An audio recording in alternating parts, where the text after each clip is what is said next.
বিহারের একটি জায়গা চম্পারানা, সেখানকারই স্পেশাল চম্পারান চিকেন কারি বা আহুনা চিকেন কারি, সেটাই আজ আপনাদের সাথে শেয়ার করব। প্রথমে চিকেনের টুকরোগুলোর মধ্যে টক দই, লবণ, হলুদ, কাশ্মীরি লঙ্কা গুঁড়ো, আদা, রসুন, কাঁচা লঙ্কা একসঙ্গে বাটা আর সর্ষের তেল গরম করে ঠান্ডা করা 1 চামচ দিয়ে ম্যারিনেট হতে দিয়েছি 1 ঘন্টা মতন। আর সেই ফাঁকে পেঁয়াজগুলোকে বেরেস্তা করে তুলে রেখেছি।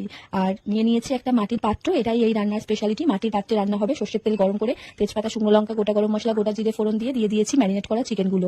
হালকা হাতে নাড়াচাড়া করে 10 মিনিট চাপা দিয়ে রেখেছি। চাপা খুলে গোটা রসুন, জুলিয়ান করে কাটা আদা আর কাঁচা লঙ্কা দিয়ে আবার চাপা দিয়ে আঠা দিয়ে সিল করে দিয়েছি হাঁড়িটাকে। তারপর ওভাবেই রেখে দিয়েছি 8 ঘন্টা। সেই ফাঁকে একটা গুঁড়ো মশলা বানিয়ে নিয়েছি 1 চামচ করে। গোটা জিরে, গোটা ধনে, গোটা মৌরি, গোটা গোলমরিচ আর গরম মশলা আর অল্প একটু জয়িত্রী শুকনো খোলায় ভেজে গুঁড়ো করে নিয়েছিলাম।